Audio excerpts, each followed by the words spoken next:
What is going on, guys? Welcome back to another video. So now that the regular season is coming to an end, we only have like 15, 16 games left for most teams. I thought it'd be a fun idea to grade every single team, starting with the Western Conference today, and then probably the Eastern on Monday or Tuesday. And we're going to be grading these not based on the standings, obviously. The criteria for what a successful season for the Chicago Blackhawks versus the Colorado Avalanche thus far are wildly different things. It's going to be based on what they expected, what kind of player leaps in terms of development, especially for the younger teams. And for the contending teams, how they are, the standings is going to matter a decent amount. So without further ado, we're going to be running through the Western Conference. I'm going to just do it in random order. I'm not be going by like division by division. And up first, we have the Chicago Blackhawks. I'm going to go with an A-. You can't give them an A or an A+, considering they are still a bottom two team in the entire NHL. But when looking at what they wanted to do this season, the two main objectives were make sure that Connor Bedard translates to the NHL, that he's your future franchise piece. Check that. 20 goals, 31 assists, 51 points in 53 games, as well as tank for the most part in order to get another top 3, top 4 pick, lock in a top 3, top 4 pick yet again. They're on track to do that as well as guys like Kevin Korchinski, I think, is looking like a very good offensive defenseman. He has a long way to go in terms of defensive, but he's only like 19, 20 years old. He's progressing well. So they're two kind of franchise cornerstone pieces. Well, Korchinski, definitely like a future top pair guy. Maybe they get a defenseman this year in the draft, but two of their main pieces for the next 10 years are progressing well, as well as a guy like Kurashev showing promise with 40 points in 60 games. The only guy that hasn't really impressed me that much at the NHL level, and just overall, I don't think he's really impressed anybody that much, is Lucas Reichel, who has 10 points in 50 games, as well as the Corey Perry thing kind of being an utter mess. So I think overall, great season for the Chicago Blackhawks. Bedard is that future superstar, and they're going to get another high pick. Vegas Golden Knights, B- right now, obviously in a wild card spot.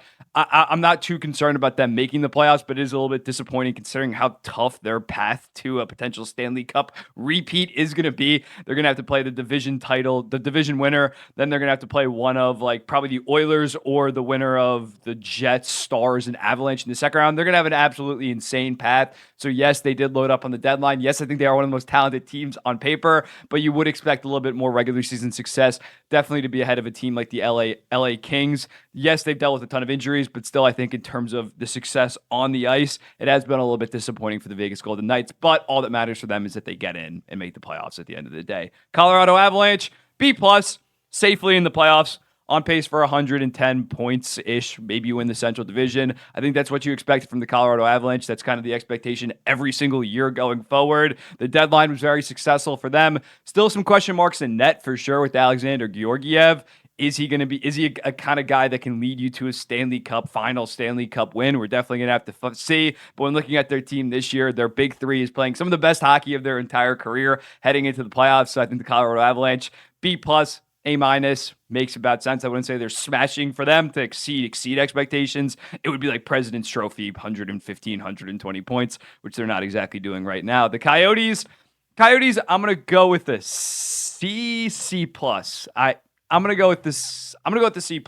C+ for the Coyotes. When you look at it before the losing streak, that you could have given them like a B+, A-. But when you lose 14 in a row, where you go from they weren't in the playoffs, but they were in the playoff hunt, which was kind of the expectation this year, honestly, not to be in the playoffs, but to play important games in March, late March. At least somewhat be in the hunt. And obviously they have absolutely shat the bed with that 14-game losing streak. So although, yes, they are still a very young team, their future is still pretty bright. You expect it to be in the mid-80s, maybe even high 80s this year, and they're probably going to end up below 80 points. I think that's very disappointing. Logan Cooley's looked very good. Definitely needs to work on his 5-on-5 play. Dylan Guenther has been very impressive. 10 goals, 10 assists in 31 games. But overall, I would say that this is kind of a pretty disappointing season for the Arizona Coyotes. I wouldn't be massively worried going forward with the Bill Armstrong vision, but I am disappointed in the Arizona Coyotes in terms of their overall success this season. The Seattle Kraken, similarly, I'm going to give them a C+ as well.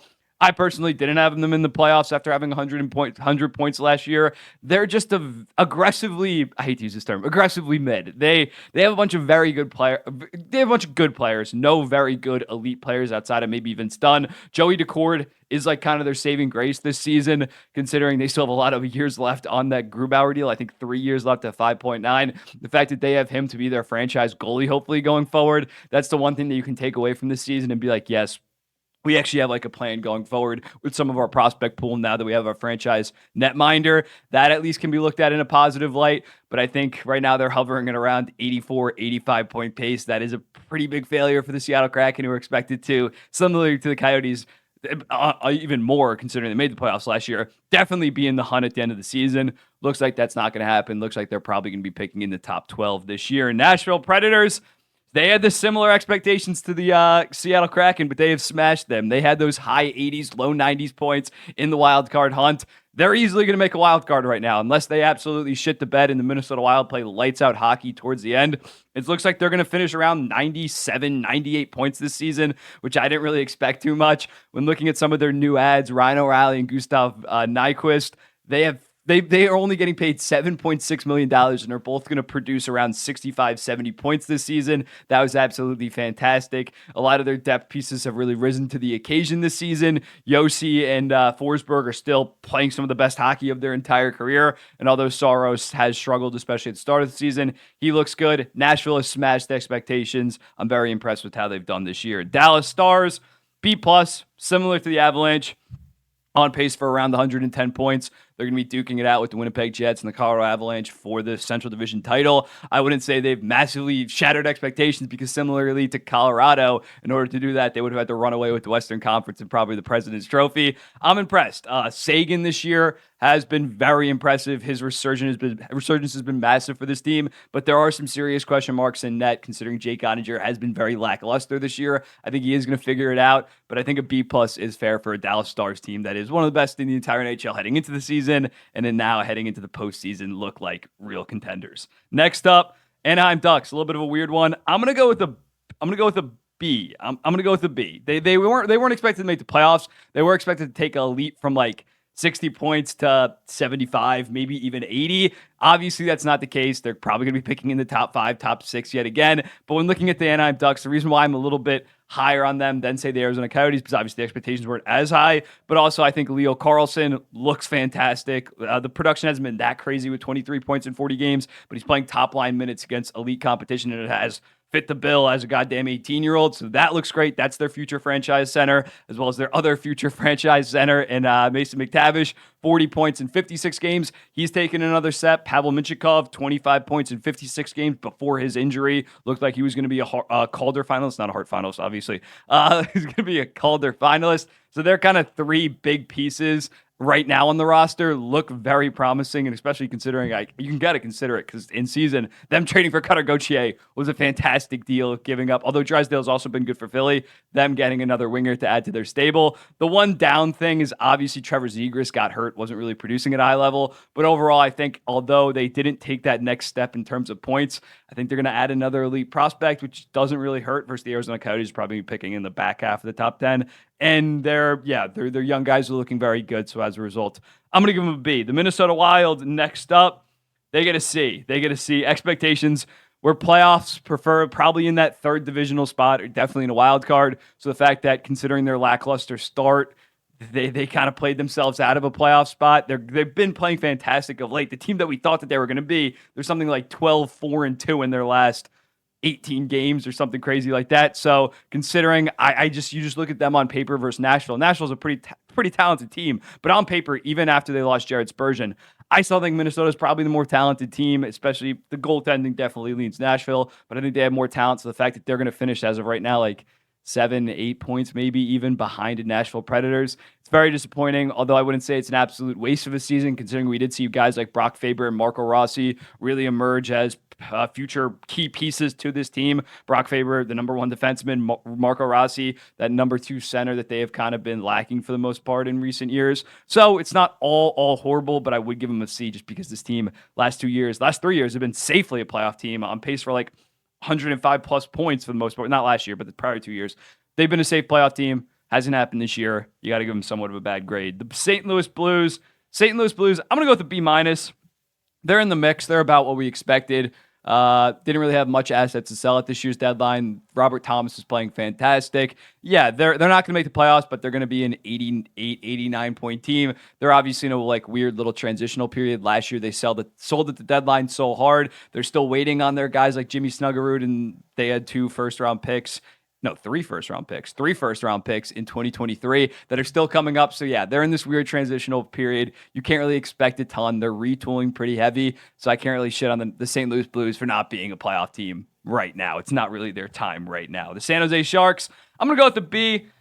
Similarly to the Blackhawks, they get a decent grade even though they suck. They're far deeper in a rebuild considering they don't have that franchise piece yet, like Connor Bedard. They obviously have Will Smith and William Eklund, who's looked very good. That's the main reason why they're getting a B this year, considering he has 30 points in 64 games, playing 18-34 a night. I was my third overall prospect back in 2021. I'm still very high on him. So when looking at it, not much else around this team. It's a lot of filler guys right now. It's not a lot of their core pieces, but they're going to get a top 4 pick for sure this year and add yet another very good prospect. Hopefully they get first or second overall because they need that core piece. Again, I really like Will Smith. I really like Eklund, but they need that superstar, future superstar. So it's going to be interesting. Their season's going to be determined on the goddamn ping pong balls. If they fall to third or fourth, it's going to be a little bit disappointing. If they get a first or second, it's all worth it. Definitely.